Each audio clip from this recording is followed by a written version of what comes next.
Hey hi guys, எல்லாரும் எப்படி இருக்கீங்க? நாம எல்லாரும் நல்லா இருக்கணும்னு ஆண்டவனை வேண்டிக்கிறேன். ரொம்ப நாளா வெறும் மூவிஸ் மட்டுமே போட்டுக்கிட்டு இருந்த நம்ம சேனல்ல இனிமே வெப் சீரிஸும் போடலாம்னு நினைச்சேன். அப்படி ஒரு சீரிஸ் தேடிக்கிட்டு இருக்கும்போது ஒரு சூப்பரான கிரைம் இன்வெஸ்டிகேஷன் சீரிஸ் கிடைச்சது. அந்த சீரிஸோட ஒன்லைனை பார்த்தோம்னா, அம்மா இல்லாம வெறும் அப்பா பாட்டி இவங்க 2 பேர் கூட மட்டும் வளர்ற ஒரு பொண்ணு. அந்த பொண்ணுக்கு சூழ்ச்சி சூதுவாது எதுவுமே தெரியாது. பாட்டி மட்டும்தான் உலகம். என்னதான் அப்பா இருந்தாலும் பாட்டி கூட தான் அந்த பொண்ணு வளருது. அப்படி இருக்க ஒரு நாள் ஸ்கூல் லீவ் விடுறப்போ எஜுகேஷனுக்கு போறேன்னு சொல்லிட்டு தன்னோட ஃப்ரெண்டோட அந்த பொண்ணு எஜுகேஷனுக்கு கிளம்புறா. ஆனா அப்படி போனவ வீடு திரும்பவே இல்லை. நேரம் ஆக பாட்டிக்கோ பயமாயிடுது. போலீஸ்ல போய் கேஸ் ஃபைல் பண்றாங்க. போலீஸ் தேடுறாங்க தேடிக்கிட்டே இருக்காங்க. நாட்கள் ஆகுது, வாரங்கள் ஆகுது, ஏன் சில மாதங்கள் கூட ஆயிடுது. போலீஸ் இப்போ இந்த கேஸை கோல்டு கேஸா போட்டுறாங்க. அந்த பாட்டியும் உதவிக்கு எங்கெங்கயோ யார்கிட்டயோ ஹெல்ப் கேட்கறாங்க. ஆனா எங்கேயுமே சரியான ரெஸ்பான்ஸ் கிடைக்கல. பொறுத்து பார்த்த அந்த பாட்டி அவங்களே தனியா போலீஸோட உதவி இல்லாம யாருடைய உதவியும் இல்லாம தேட ஆரம்பிக்கிறாங்க. அப்படி தேடி போகும்போது பல விதமான அதிர்ச்சியும் ஆச்சரியமும் நிறைஞ்சிருக்கிற சீரீஸ் தான்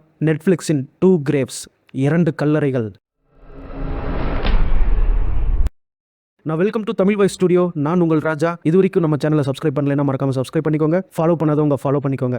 வீடியோக்குள்ள போகிறதுக்கு முன்னாடி ஒரே ஒரு ரெக்வஸ்ட் கேட்டுக்கிறேன். இந்த வீடியோக்கு நீங்கள் லைக் போடும்போது கமெண்ட் செக்ஷனில் ஹைப்னு ஒரு ஆப்ஷன் வரும். அதை அப்படியே தட்டி விட்டுருங்க. இந்த சீரிஸோட first season first episode starting சீனில் ரூம் எல்லாம் ரத்தம் செதறி கிடக்குது. பியானோவில் இருக்கிற ரத்தத்தை ஒரு கை துடைக்குது. பார்த்தா அது ஒரு பாட்டி.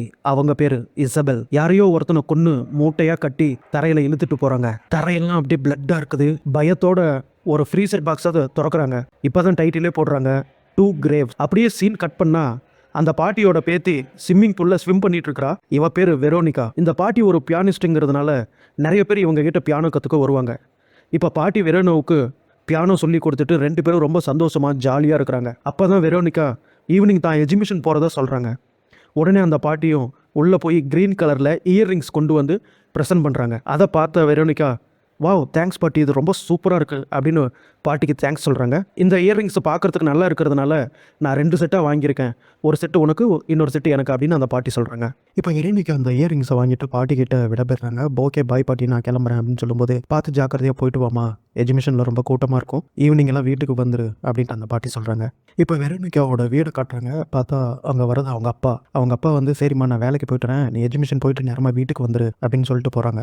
இப்போ அப்படியே எஜுகேஷனை காட்டுறாங்க. எஜுகேஷனில் ஒரு பொண்ணு நின்றுருக்கா. இவ பேர் மார்த்தா, நம்ம வெரோனிகாவோட ஃப்ரெண்டு. இப்போ வெரோனிகா வந்து மார்த்தா கிட்ட கேட்குறா, ஹாய் உங்கள் வீட்டில் என்ன சொன்னாங்க, உங்கள் அம்மா அப்பா என்ன சொன்னாங்க அப்படின்னு கேட்கும்போது, எங்கள் அம்மா அப்பா நேரமாக மணி 10 மணிக்கெல்லாம் வீட்டுக்கு வர சொன்னாங்க அப்படின்னு மார்த்தா சொல்கிறா.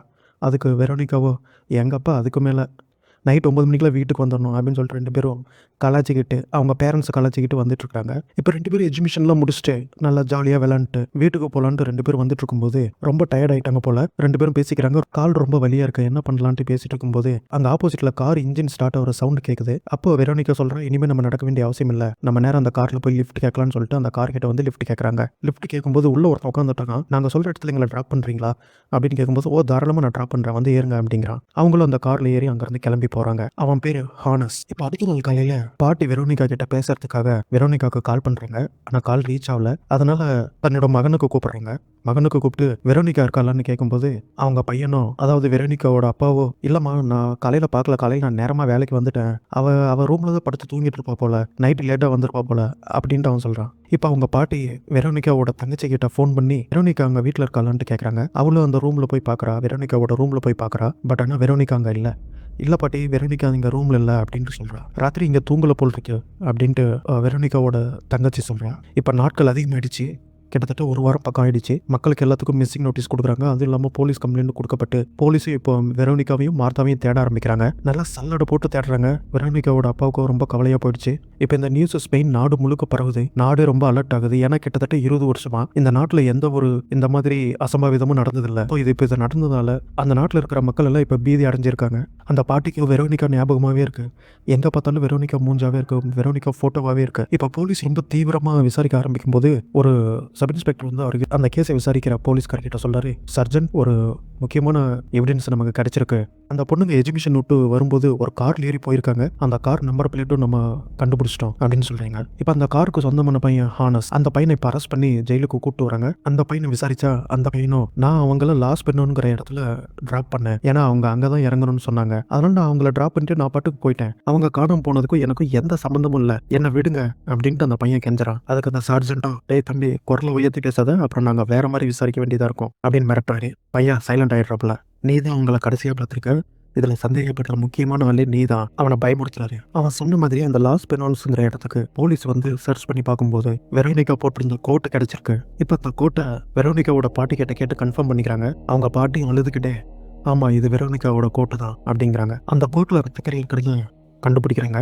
அதோடைய டிஎன்ஏ சாம்பிள் அது எல்லாத்தையும் கலெக்ட் பண்ண ஆரம்பிக்கிறாங்க. அது மட்டும் இல்லாமல் அதில் ஏதாவது ஃபிங்கர் பிரிண்ட்ஸ் ஏதாவது கிடைக்குமா இல்லையான்னு அதையும் செக் பண்ணுறாங்க. அந்த ரத்தத்தை பற்றி டெஸ்ட் பண்ணும்போது அந்த ரத்தம் வெரோனிகாவும் மார்த்தா அந்த 2 பொண்ணுங்களோட ரத்தம் தான் அந்த கோர்ட்டில் கிடக்குது அப்படின்னு அந்த சார்ஜென்ட் அந்த பாட்டி கிட்ட சொல்கிறாங்க. பாட்டி பியானிஸ்ட்டுங்கிறதுனால கோபம் வந்தாலும் சந்தோஷமாக இருந்தாலும் சோகமாக இருந்தாலும் அந்த பியானோவை தான் வாசிக்கிட்டே இருப்பாங்க. இப்போ வெரோனிகாவை நினச்சி வாசிக்கிட்டே இருக்காங்க. இப்போ அப்படியே சீன் கட் பண்ணால் கடலை காமிக்கிறாங்க. கடலில் ஒரு போட்டு போயிட்டு இருக்கு. அதில் இருக்கிற ஃபிஷர்மென்லாம் வலை போட்டு மீன் பிடிக்கிறப்போ அந்த நெட்டு தூக்கும்போது அங்கே ஒரு பயங்கரமான அதிர்ச்சி. அந்த நெட்டில் மீனுங்களோடு சேர்ந்து ஒரு டெட் பாடியும் கிடைக்குது. அது வேற யாரும் இல்லை, மார்த்தா, வெரோனிகாவோட ஃப்ரெண்டு. இப்போ அப்படியே சீன் கட் பண்ணா மார்த்தாவுடைய அப்பாவை கட்டுறாங்க. இவர் பேர் சூசன். இவர் ஒரு பெரிய பிசினஸ் மேன். மார்த்தாவுக்கு இறுதி சடங்கு நடக்குது. மார்த்தாவுக்கு செய்ய வேண்டிய கடைசி காரியங்கள் எல்லாத்தையும் செஞ்சு முடிக்கிறாங்க. இப்போ மார்த்தாவோட இறுதி சடங்குக்கு அந்த சார்ஜென்ட்டும் வந்திருக்காரு. அந்த சார்ஜென்ட் கிட்டே இப்போ பாட்டி கேட்குறாங்க, என்னுடைய பேத்து என்னன்னா மார்த்தாவை கொண்டுட்டாங்க, என் பேத்து என்னன்னா அப்படின்ட்டு கேட்கும்போது சார்ஜென்ட்டோ நாங்கள் தேடிக்கிட்டே இருக்கோம், எங்களால் முடிஞ்ச அளவுக்கு நாங்கள் தேடிட்டு இருக்கோம் அப்படின்ட்டு சொல்கிறாரு. பாட்டியும் அழுதுகிட்டே அவளுக்கு என்னாச்சுன்னு தெரியாமல் நாங்கள் எப்படி நிம்மதியாக இருக்கிறது அப்படின்னு கேட்கும்போது சார்ஜென்ட்டோ என்னால் முடிஞ்ச அளவுக்கு நான் உங்களுக்கு சப்போர்ட் பண்ணுறேன், ஹெல்ப் பண்ணுறேன், முடிஞ்ச அளவுக்கு வெரோனிகாவை தேடி நான் கண்டுபிடிச்சி கொடுக்குறேன், தேடுறதை நிறுத்தவே மாட்டேன் அப்படின்னு ப்ராமிஸ் பண்ணுறாரு. இப்போ அப்படியே 2 வருஷம் ஆயிடுச்சு. வெரோனிகாவை எங்கே தேடியும் கிடைக்கவே இல்லை. போலீஸும் இந்த கேஸை கோல்டு கேஸாக போட்டுடுறாங்க. ஆனால் நியூஸ் சேனலில் மட்டும் இந்த பப்ளிக் மட்டும் வெரோனிகா கேஸை பற்றி பேச ஆரம்பிக்கிறாங்க. அப்படி ஒரு நாள் பேசிகிட்டு இருக்கும்போது டிவி சேனலில் அந்த பாட்டி பார்க்குறாங்க. அந்த பொண்ணுங்க எந்த இடத்துலேருந்து கடத்தப்பட்டாங்க, எந்த இடத்துலேருந்து காரில் ஏறி போனாங்க, அந்த சிசிடிவி ஃபுட்டேஜ்லாம் அந்த லைவ் ப்ரோக்ராமில் வந்துட்டுருக்கு. 2 வருஷத்துக்கு முன்னாடி இந்த 2 பொண்ணுங்க காணாமல் போனதாகவும் அதில் மார்த்தா செத்து போய் கடலில் கிடைச்சதாகவும் வெரோனிகா இப்போ வரைக்கும் அவள் உயிரோடு இருக்காளா இல்லையான்னு கூட தெரியாமல் இருக்கு அப்படின்ட்டு பேசிகிட்டு இருக்கிறாங்க. இப்போ செந்தகிட்டரில் அரெஸ்ட் பண்ண அந்த ஹானஸை ரிலீஸ் பண்ணுறாங்க. ஏன்னா அவனுக்கு அகைன்ஸ்டாக எந்த ஒரு எவிடன்ஸும் இல்லை. அது மட்டும் இல்லாமல் ஜெர்மனை சேர்ந்த இன்னொரு குற்றவாளி ஸ்வீடிஷ், அவன் வந்து பயங்கரமான பாலியல் குற்றவாளி. ஸோ அவன் என்ன வெரோனாவை ஏதாவது பண்ணியிருப்பானா இல்லையா அப்படின்னு அவனையும் விசாரிக்க ஆரம்பிக்கிறாங்க. அதே சமயம் நம்ம ஹானஸை ரிலீஸ் பண்ணுறாங்க, அந்த பையனை. இதையெல்லாம் அந்த பாட்டு டிவியில் பார்த்துக்கிட்டே இருக்காங்க. அப்போ அந்த நேரம் பார்த்து வெரோனிகாவோட அப்பா உள்ளே வராரு. அப்போ அந்த டிவியில் அந்த ரிப்போர்ட்டர் என்ன சொல்கிறாங்கன்னா, இது வரைக்கும் எந்த ஒரு எவிடன்ஸும் எதுவுமே கிடைக்காதனால இனி வெரோனிகாவை தேடுறது ரொம்ப கஷ்டம்னு போலீஸும் கோர்ட்டும் ஜட்ஜ்மெண்ட் பண்ணிட்டாங்க அப்படின்னு பேசிகிட்டு இருக்காங்க ரிப்போர்ட்டர்ஸ். அதை பார்த்துட்டு இருந்த வெரோனிகாவோட அப்பா டக்குன்னு டிவி ஆஃப் பண்ணுறாரு. மைக்ரோவேவில் உனக்கு சாப்பாடு குழம்பு எல்லாம் ரெடியாக வச்சுருக்கேன், போய் சாப்பிடு அப்படின்ட்டு மகன் கிட்ட சொல்ல, அவரும் லூபே சாப்பிடலாம், அதாவது வெரோனிகாவோட தங்கச்சி லூபே சாப்பிடலாம் அப்படின்ட்டு கேட்குறாரு. அவளும் சாப்பிட்டா அப்படின்னு சொல்லும்போது இப்போ அந்த பாட்டி சொல்கிறாங்க, உனக்கு கொஞ்சம் கூட உன் பொண்ணு மேலே அக்கறையே இல்லை, அக்கறையாக இருந்திருந்தா நீ அவளை பற்றி பேசியிருப்ப, அவளை தேடி இருப்ப, எப்படியாவது கண்டுபிடிச்சிருப்ப அப்படின்னு சொல்லும்போது அவனும் வெரோனிகாவும் செத்து போயிருப்பா, இப்போ நான் அவளை தேடி இப்போ நான் 2வது பொண்ணுக்காக நான் ஓடுறதா இல்லை செத்து பொண்ணு என் பொண்ணுக்காக நான் ஓடுறதா, நீயே சொல்லு. மார்த்தா மாதிரி அவளையும் கொண்டு கடல் எங்கேயாவது போட்டிருப்பாங்க, நான் என் 2வது பொண்ணுக்காக நான் உசுரோடு இருந்தாகணும், அதுக்காக இதெல்லாம் போட்டு தலையில் டென்ஷன் ஏற்றிக்க வேண்டாம். பாட்டி இப்போ ரொம்ப மனசு உடஞ்சி போயிடுறாங்க. கோவத்தில் அந்த பாட்டி வீட்டை விட்டு வெளியில் வந்து அவங்க வண்டியில் ஏறி ஊர் முழுக்க சுற்றுறாங்க. இப்போ நேராக போலீஸ் ஸ்டேஷனுக்கு வராங்க. போலீஸ் ஸ்டேஷனில் வந்து அந்த சார்ஜென்ட் கிட்ட கேட்குறாங்க, என் பேத்துக்கு என்னாச்சு அப்படின்னு கேட்கும்போது சார்ஜென்ட்டோ நீங்கள் தான் பார்த்தீங்களா 2 வருஷமும் நாங்கள் எல்லா இடத்துலையும் தேடிக்கிட்டே இருக்கோம், கடலில் கூட தேடி பார்த்தோம், எங்கேயுமே வெரோனிகா கிடைக்கவே இல்லை, அவளுக்கு என்னாச்சுன்னே தெரியல, இருந்தாலும் நாங்கள் முயற்சி பண்ணிக்கிட்டு தான் இருக்கிறோம் அப்படின்னு அந்த சார்ஜென்ட் சொல்கிறான். ஆனால் அந்த பாட்டியோ நீங்கள் 2 வருஷம் என்ன தேடினீங்க, எந்த ஒரு இம்ப்ரூவ்மெண்ட்டும் கிடைக்கல அப்படின்னு சொல்லும்போது அந்த சார்ஜென்ட்டுக்கு பயங்கர கோவம் வந்துடுது. மறுபடியும் இன்னொரு தடவை இந்த ஸ்டேஷனுக்கு வராதிங்க அப்படின்னு சொல்லி திட்டி அனுப்பிடுறாங்க. இப்போ நேராக வண்டி எடுத்துகிட்டு செத்து போன மார்த்தாவோட அப்பா கிட்ட விசாரிக்கிறதுக்காக வராங்க. இப்போ அந்த பாட்டி நேரம் மார்த்தாவுடைய அப்பா கிட்ட, அதாவது சூசன் கிட்ட கேட்குறாங்க, நீங்கள் ஒரு பெரிய பிஸ்னஸ் மேன், உங்களுக்கு தெரியாத இன்ஃப்ளூயன்ஸே இல்லை, கண்டிப்பாக உங்களுக்கு நிறைய கான்டாக்ட்ஸ் இருக்கும், அதை வச்சு உங்கள் பொண்ணை யார் கொலை பண்ணாங்கன்னு உங்களால் கண்டுபிடிக்கவே முடியலையா அப்படின்னு கேட்கும்போது மார்த்தாவுடைய அப்பாவோ, என்னுடைய சைட்லேருந்து நான் எவ்வளோ ட்ரை பண்ணி பார்த்துட்டேன், என் பொண்ணை கொன்னது எவன்னு எனக்கு தெரியல, உங்கள் பேத்தி இப்போ எங்கே இருக்கான்னு கூட எனக்கு தெரியல, அவள் உயிரோடு இருக்காளா இல்லை செத்துட்டாளான்னு கூட எனக்கு தெரியல அப்படின்ட்டு அவன் சொல்கிறான். இப்போ அந்த பாட்டி பயங்கர கோபத்தோட, சூசன் சத்தியமாக சொல்கிறேன், இதை நான் அவ்வளோ சீக்கிரம் விட மாட்டேன், அப்படின்னு சொல்லிட்டு அங்கேருந்து கிளம்புறாங்க. இப்போ அடுத்த நாள் பாட்டி வீட்டில் தனியாக இருக்கும்போது ஒரு பையன் வந்து காலிங் பெல் அடித்து வெளியில் வெயிட் பண்ணுறான். அந்த பாட்டி வந்து பார்க்கும்போது அந்த பையன் பேர் பல்த்ரான். பல்த்ரான் எப்போ வந்த அப்படின்னு சொல்லும்போது, இப்போ தான் பாட்டி வந்தேன், நமக்கு 9 மணிக்கு கிளாஸ் இருக்குன்னு சொன்னீங்க அப்படின்னு சொல்லும்போது, வா வா வா உள்ள வா, ஏன்னா இவங்க பியானிஸ்ட் இல்லை, அதனால் இவங்க கிட்ட பியானோ கற்றுக்கிறதுக்காக அந்த பையன் வந்திருக்கான். அவன் மட்டும் இல்லை, இன்னும் நிறைய பேர் அவங்க கிட்ட வந்து பியானோ கற்றுக்க வருவாங்க. ஸோ இப்போ அந்த பையன் வந்து தப்பு தப்பாக வாசிச்சுட்டு இருக்கான். அந்த பாட்டியோ, இல்லை நீ தப்பு தப்பாக வாசிக்கிற, இதை இப்படி மாற்று அப்படி மாற்றுன்னு அவனுக்கு லேர்ன் பண்ணிகிட்டு இருக்காங்க. அவனும் இப்போ கரெக்டாக இப்போ வாசிக்க ஆரம்பிக்கிறான். பாட்டியும் இப்போ தான் சரியாக வாசிக்கிற அப்படின்னு சொல்கிறாங்க. பாட்டி நைட்டான தூக்கமே வரல. வண்டி எடுத்துகிட்டு அங்கேயும் இங்கேயுமா எங்கேயும் சுற்றிக்கிட்டே இருக்கிறாங்க. வெரோனிக்காவை காணாமல் போன இடத்துலேருந்து ஆரம்பிக்கிறாங்க. அப்படி சுற்றிட்டு இருக்கும்போது சிக்னலில் வெயிட் பண்ணும்போது வெரோனிக்காவை கூட லிஃப்ட் கொடுத்து கூட்டு போனல, அவனை போலீஸ்காரங்க கூட எவிடன்ஸ் இல்லை, அவனுக்கு அகேன்ஸ்டாக எவிடன்ஸ் எதுவும் இல்லை, அதனால் அவனை ரிலீஸ் பண்ணுறேன்னு சொல்லி ரிலீஸ் பண்ணாங்கல்ல. இப்போ அவன் அங்கே ஒரு food delivery company eat sure அப்படிங்கிற ஒரு கம்பெனியில் வேலை செய்கிறான். அவன் இப்போ அந்த பைக்கில் நின்றுட்டு இருக்கிறத இந்த பாட்டி பார்க்குறாங்க. இப்போ அடுத்த நாள் பாட்டி வேற ஒரு ஸ்டூடெண்ட்டுக்கு பியானோ சொல்லி கொடுத்துட்டு இருக்கும்போது அந்த பையனை பற்றின டீட்டெயில்ஸ் கூட எடுக்கிறாங்க. நியூஸ் பேப்பரில் அந்த பையனை பற்றி வந்த டீட்டெயில்ஸ் எல்லாம் அப்படியே படிக்க ஆரம்பிக்கிறாங்க. அதெல்லாம் கட் பண்ணி எடுத்து வைக்கிறாங்க. இங்கே நம்ம ஊரில் எப்படி ஸ்விக்கி ஜொமேட்டோ இருக்கிற மாதிரி அவங்க ஊரில் வந்து ஈட் நவ் அப்படிங்கிற ஆப் இருக்குது. அந்த ஆப்பில் ஃபுட்டு ஆர்டர் பண்ணுறாங்க. அதாவது அந்த ஃபுட்டு ஆர்டர் பண்ணால் அந்த பையன் டெலிவரி பண்ண வரானா இல்லையான்னு செக் பண்ணுறதுக்காக ஃபுட்டு ஆர்டர் பண்ணுறாங்க. இப்போ அந்த ஆர்டர் டெலிவரி பண்ணுறதுக்காக ஈட் நவ்லேருந்து ஒரு பொண்ணு வந்திருக்கா. அப்போ இந்த பாட்டி ஹானஸை பற்றி விசாரிக்கிறாங்க.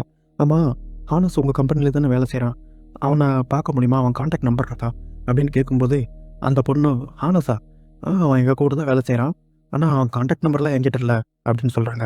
சரி, ஒரு வேளை நீ என்ன அவனை பார்த்தீங்கன்னா எனக்கு இங்கே கொஞ்சம் வர சொல்கிறியா, அவன்கிட்ட ஒரு சின்ன வேலை இருக்குது, ஏன்னா அவன் என் சொந்தக்கார பையன் தான், அவனோட ஃபோன் நம்பர் வாங்க மறந்துட்டேன், அன்றைக்கி கொடுத்துட்டு போகிறேன்னு சொன்னால் ஆனால் கொடுக்காம போயிட்டான், கொஞ்சம் அவன்கிட்ட சொல்லி இங்கே எங்கள் வீட்டுக்கு வர சொல்கிறீங்களா அப்படின்ட்டு அந்த பாட்டி கேட்குறாங்க.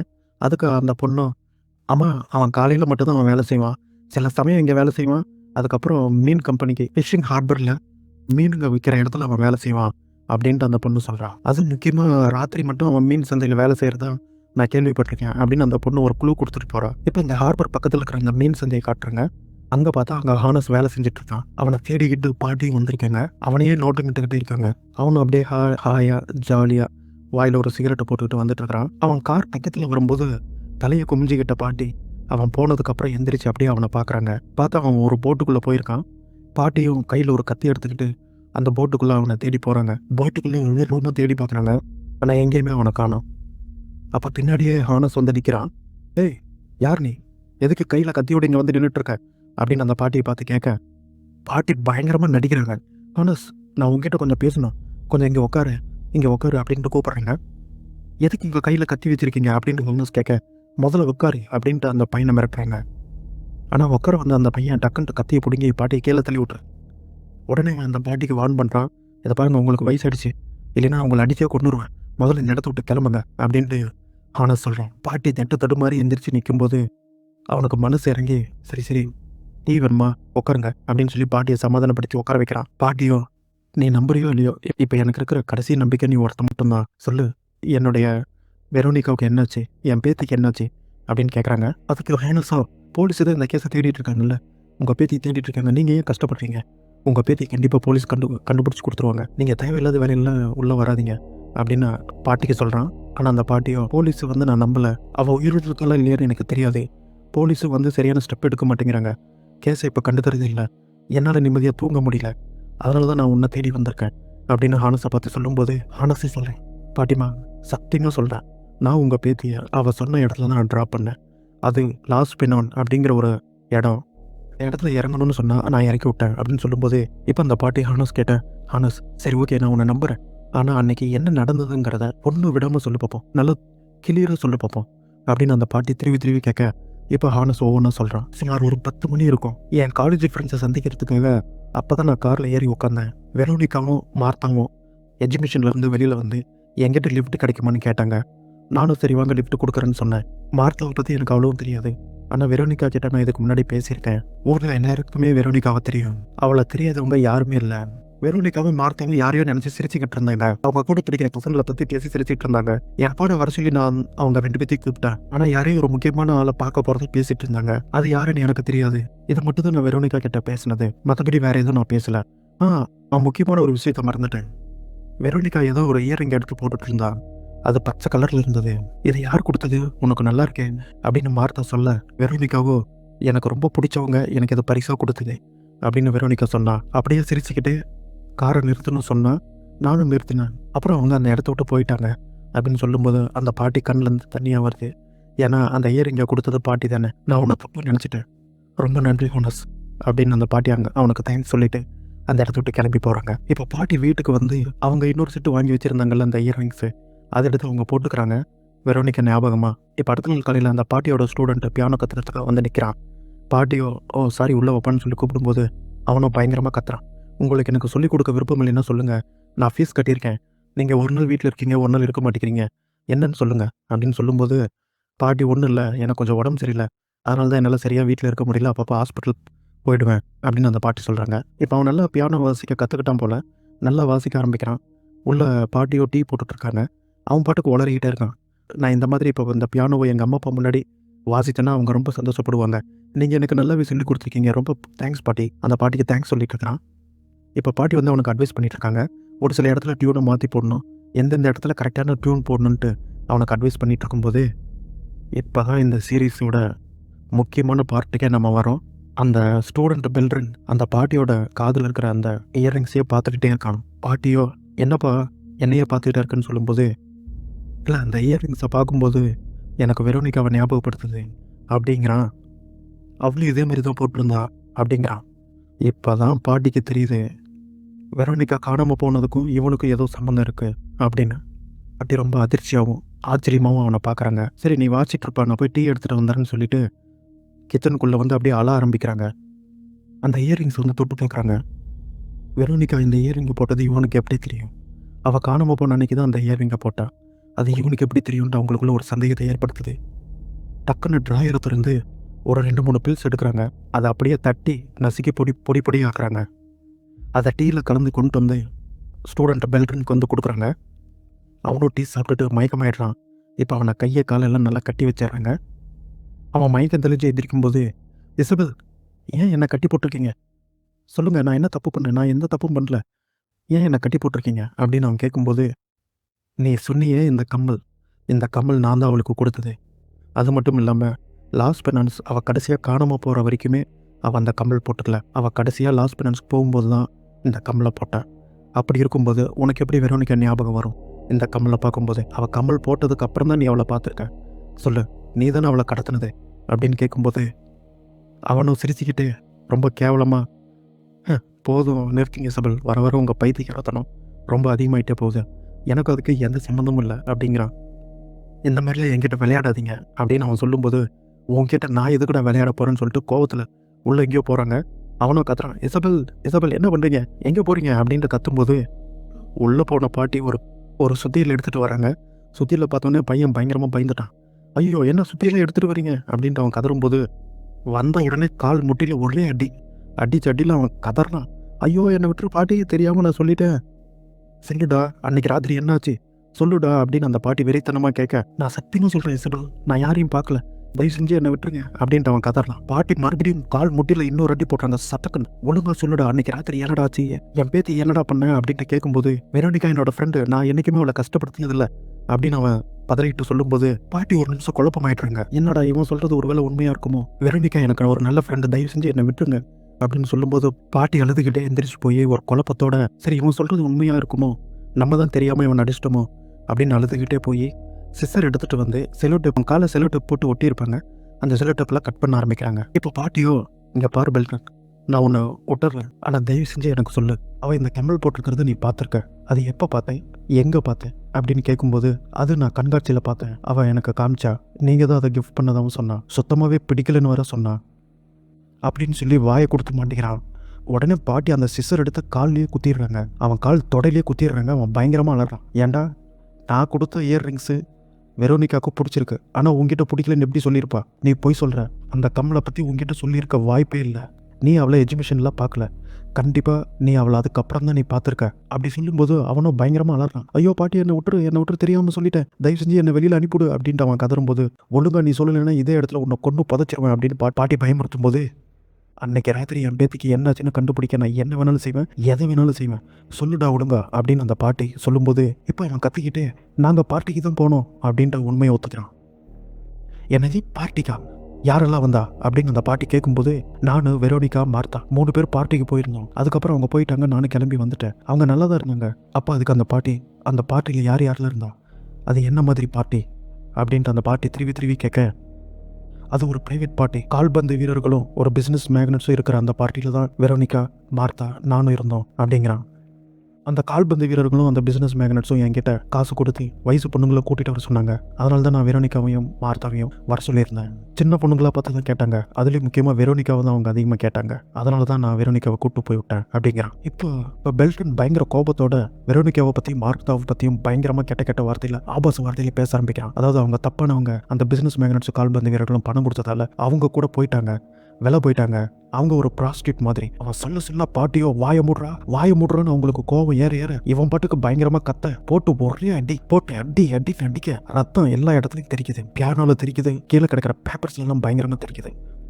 தான் பேத்தியை பத்தி தப்பா சொன்ன உடனே அந்த பாட்டிக்கு அவ்வளோ கோவம் வந்துருச்சு. அவன் அடிச்சு அவன் அந்த இடத்துலயே அவன் ஸ்பாட் அவுட் ஆயிட்டான். இப்போ பாட்டி அழுதுட்டு பெல்ட்ரன் அப்படின்னு எழுப்புறாங்க. ஆனா அவன் எந்திரிக்கலையா. இதோட இந்த எபிசோட் முடியுது. ஸோ இப்போ உங்களுக்கு புரிஞ்சிருக்கும், ஃபஸ்ட்டு சீனில் பாட்டி ஒரு டெட் பாடியை மூட்டையில் கட்டி எடுத்துகிட்டு வந்தாங்க தெரியுமா, அது வேறு யாரும் இல்லை, பெல்ட்ரன் தான். ஸோ நெக்ஸ்ட் எபிசோடு எப்படி இருக்குன்னு தெரியல.